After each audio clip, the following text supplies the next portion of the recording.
Hello, everyone. Welcome to the Knit Chat.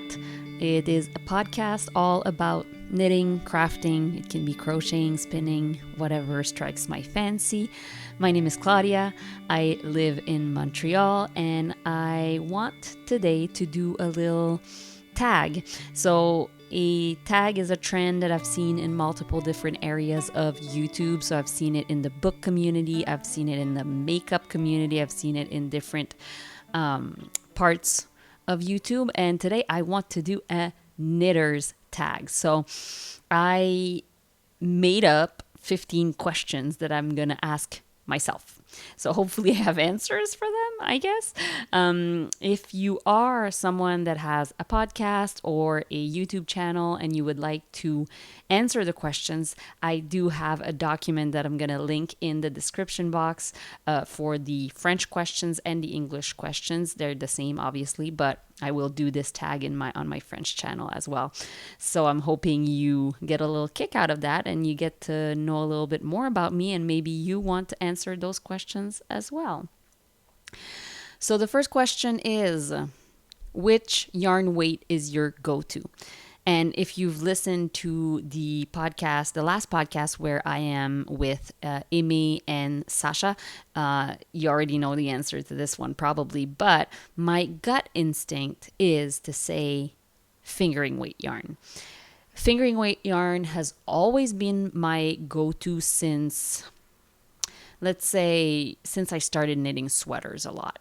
Before I started knitting sweaters a lot, I would go towards the worsted weight yarn, which I feel is a great weight for, beginner knitters because it goes faster, it's easier to see your stitches and stuff.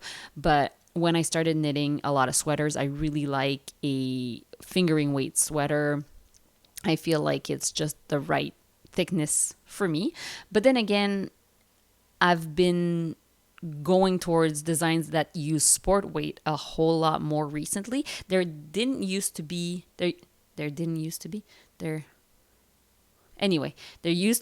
almost no patterns with sport weight yarn. It was either fingering or DK, and now I see so many more and so many more bases that are sport weight as well. So maybe my go-to is changing a slightly bit, but when I look at my stash, I definitely have more fingering than anything else.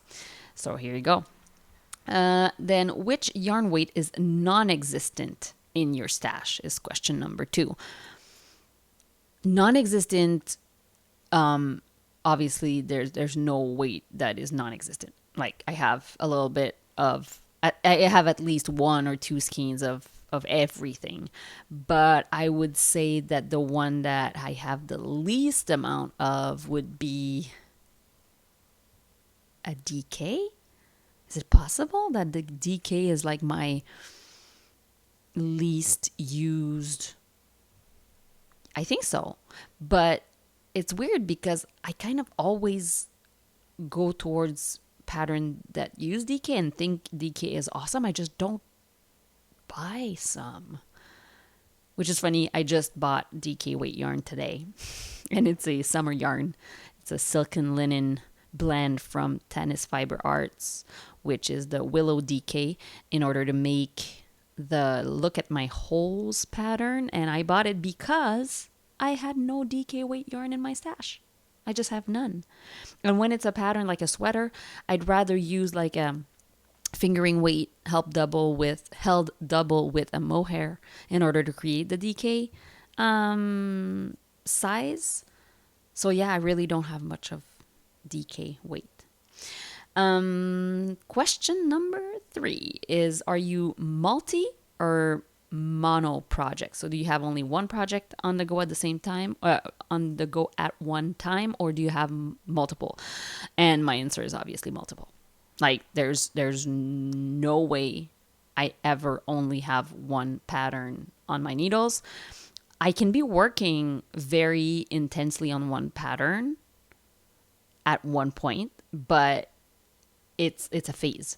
When I work on one pattern like every single day, after a few days, I don't ever only knit on one project in one day, because I don't only knit like at home. I knit at home, I knit walking, I knit when I go to appointments, I knit when I'm at different, events and stuff. So I have projects for occasions.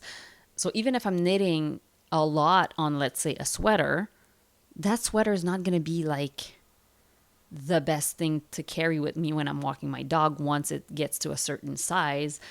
So I'll always be knitting on something else, even though my main project is the sweater, let's say. So yeah, always have a lot of projects on my needle. Question number 4, do you knit the same pattern more than once? I want to say yes, but also I don't. Let me explain. I used to knit the same patterns a lot because I went back to my like Ravelry projects, and I could find a lot of the same pattern being knit multiple times. I used to do it a lot more when I knit for other people as well. Like I had a lot of friends of mine that wanted like that hat that I was wearing, so I would knit that same hat multiple times. And I think I say a lot that I would like to knit this pattern again, but the reality is I rarely do, because there's so many other patterns I want to knit. So even when I say, oh my God, this pattern's perfect, I love the fit, I love the this, I love the that, I'll totally make it again. It rarely is a priority to knit it again. So yes and no, let's say. Question number 5, which pattern has been on your to-do list the longest?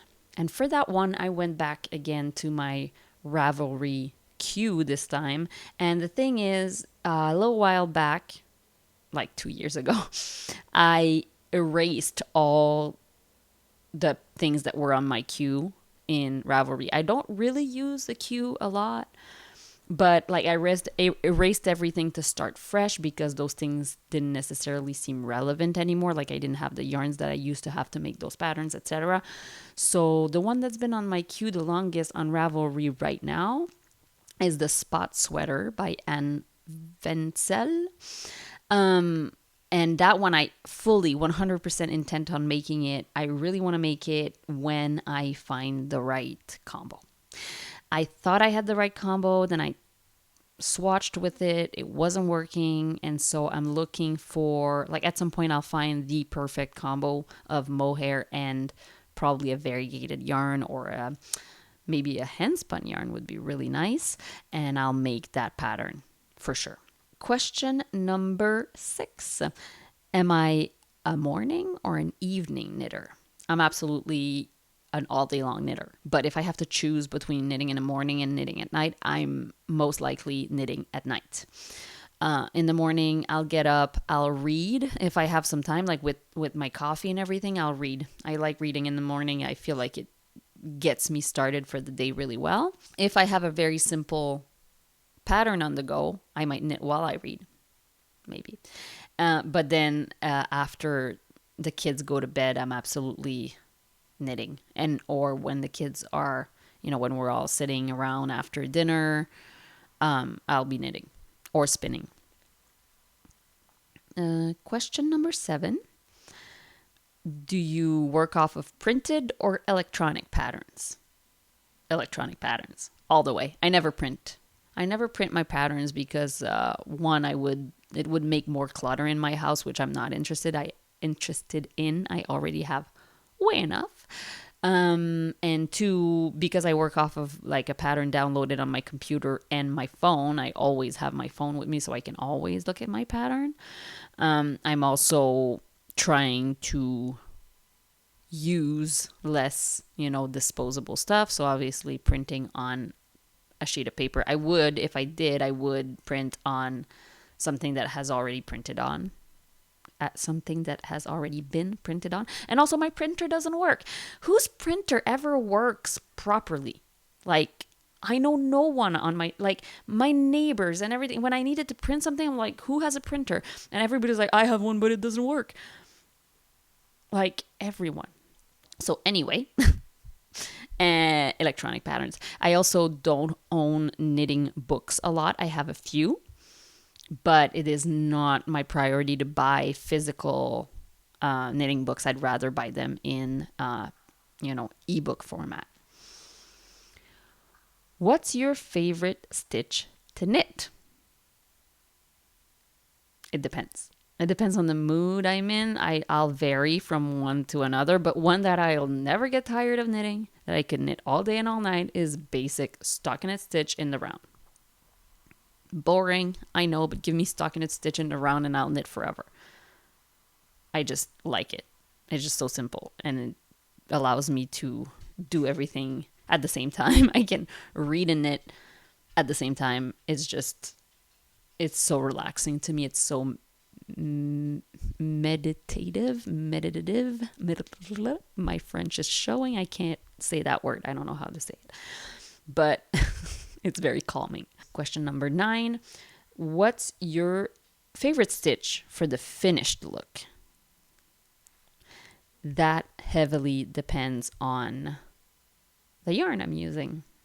Because for some yarns, stockinette just doesn't do it for me, or the opposite. Like for some yarns, I wouldn't use anything else than stockinette because it would kind of take the focus away from the actual yarn. But I really, really, really love the look of brioche, 2-color brioche, and even 1-color brioche. Brioche is just really nice stitch to look at. It just takes forever to do. Question number 10. Toe up or cuff down? I'm generally a cuff down kind of person. I will do the toe up every once in a while. If I look at my sock drawer, there's definitely quite a few socks in there that are toe up, and I don't mind knitting toe up socks. But if you tell me like, hey Chloe, here's some needles and yarn, knit a sock now, like I'll cast on a toe up sock. And I'll most likely do, not a toe up, sorry, a cuff down sock.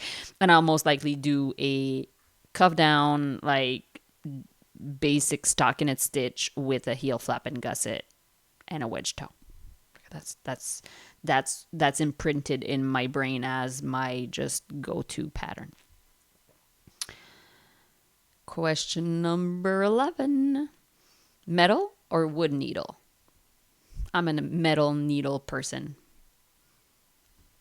I used to be, the first set I bought was, maybe the first set I bought was, I can't remember if it was wood or metal. I thought it was wood, but now that I'm saying it out loud, I think it might have been metal. What I know is I have both nickel plated and wood interchangeable knit picks tips. I probably bought a full set of the metal, and then I probably bought like some, maybe a half a set or some wood tips. I can't remember.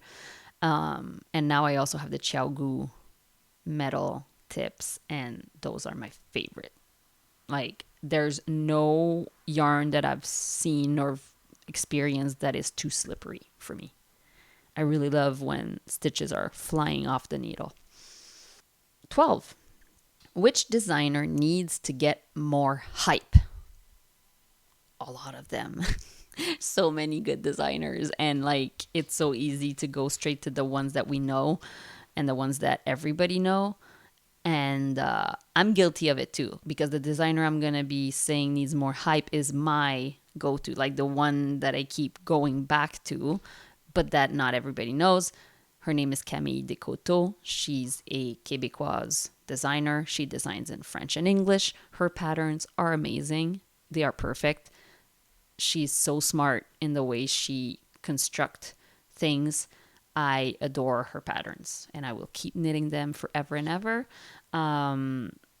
If I were to re-knit some sweaters, I would absolutely re-knit some of Camille's patterns. I think I knit at least 4 of her sweater designs. I've knit one of her shawl designs, hat design. Yeah, I mean, I would go back to them again and again. The links for the things the people and things I'm talking about are going to be in the description of the podcast. If you're on YouTube, it's in the description box below. If you're on your whichever podcast platform you use, it's going to be also in the description of today's episode. 13. Which pattern is so gorgeous, but you'll never knit it? Like, it's just never going to happen. For that one, it's a good question. I don't think I did my research because I don't know. I'm going to have to go see in my favorites and start scrolling down on Ravelry and find one that feels like it fits the bill. There's not many that I would not make. I think the ones that I will not get to are probably ones that I don't see myself wearing so much. Like, that would just not be so practical in my wardrobe. But literally, I can't really think of anyone in particular. I mean, to be honest, like, there are so many patterns by Marie Wallin that I adore, and I will knit one. That's for sure. Like, that, I have one in my head that I plan on knitting, but like, would I knit more than one? I would say probably not. So let's say a more than one Marie Wallin patterns. Her Shetland motifs are just so gorgeous. And yeah, as I'm scrolling through my Ravelry, I see a lot of things that I'm like, you know what, I would absolutely knit that. It's nothing in there is screaming to me, Chloe, you'll never make this, because I'm not scared of, complicated stuff. I'm not scared of things that take a long time to knit. When I want to knit something, I just knit it. Yeah, see, I just got to see the lapwing sweater by Marie Wallin, and I'm like, yeah, maybe I won't. Those are sweaters that have like 32 stitches per 4-inch, and it's something else. So let's say more than one Marie Wallin sweater. Question number 14 is, which super popular pattern is just not for you? For whatever reason. That one, you're like, everybody loves it. Everybody wants to knit it, but I don't. And, I'm not about negativity in general, but sometimes it happens, and it's okay to not like something others like. And one pattern I cannot somehow love is obviously now that I'm want to say it, I can't remember. Okay, let's go in. I can't even think of the designer right now, let alone the pattern. Okay, the pattern is by Caitlin Hunter, and the pattern that that people love so much, and it's okay. They look gorgeous in it too. It's not something I would knit, is the Zweig. Zweig? It's a beautiful pattern, like the craftsmanship and like everybody that's made it. I'm in awe of what they've made, but I don't know. It just doesn't appeal to me. It's not my type of thing. Maybe if it was, I see in the people that have made it, some people made it in one color. That is probably more my vibe. But yeah, I just can't find the immense love for the Zweig pattern. Sorry. Last question is, give me one or more knitting podcasts to follow, because I do watch and listen to podcasts while I knit, while I do other things. And so let me tell you about a few people that I've been following. Go give them a follow if you are not following them yet. First is So for this podcast, obviously, I will be giving you English-speaking podcasters, but in my French one, I'll give French knitting podcasters. I have loved watching Wool Hen's Needles podcast. It is definitely a go-to for me. I also love watching Tiny Human Knits. She's a Canadian yarn dyer. I also really love Engineering Knits. She is American and she is very much into the vintage knitting stuff, and I find it really fun to see her knit things that I would probably never knit myself. So go check them out. They are really entertaining and fun to watch. If you had a fun time listening to this podcast, please give me a little thumbs up, review, maybe subscribe to my YouTube channel, which is Chloe Knits. I really had fun chatting with you, and I will see you in the next episode. Happy knitting!